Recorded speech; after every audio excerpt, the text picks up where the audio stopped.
আবার একটা রেসিপি নিয়ে চলে আসলাম তোমাদের সামনে। দেখো, সব রকম সবজি কেটে রেখেছি, পুঁই শাকটাও কেটে রেখেছি, আর চিংড়ি মাছটা ধুয়ে রেডি করে রেখেছি, আর লঙ্কা, লবণ, জিরের গুঁড়ো, হলুদ গুঁড়ো, আর দিকে পেঁয়াজ কুচি, আদা পেস্ট, রসুন পেস্ট। এবার কড়াইটা বসিয়ে নিয়েছি, তেল দিয়ে দিলাম। তেলটা গরম হয়ে গেছে প্রায়। এবার 5 ফোড়ন শুকনো লঙ্কা দিয়ে দিলাম।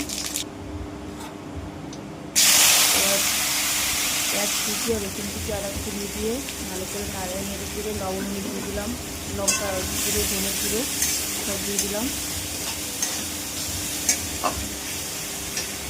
ভালো করে নাড়িয়ে চাড়িয়ে নিলাম।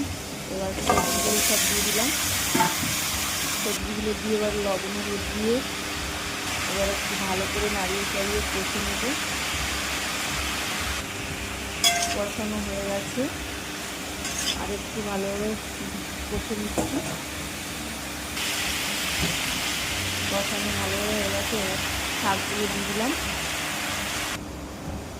এবার চিংড়ি মাছগুলো দিয়ে দিচ্ছি, ভেজে রাখা। এবার একটু নেড়ে চেড়ে নেব ভালোভাবে। নাড়াচাড়া হয়ে গেছে, আবার একটু নাড়াচাড়া করলাম। এবার সামান্য একটু জল দিয়ে দেবো, জল দিয়ে দিলাম। এবার 20 মিনিটের মতো ঢেকে দিলাম ঢাকনা দিয়ে। 20 মিনিট হয়ে গেছে। দেখো, ঢাকনাটা উঠেছি, আমার পুঁই চিংড়ি চচ্চড়ি পুরো কমপ্লিট। এবার চিনি দিয়ে দিলাম। চিনি দিয়ে ভালো করে নাড়িয়ে চাড়িয়ে ভালো করে কষে নিয়ে নামিয়ে নিচ্ছি।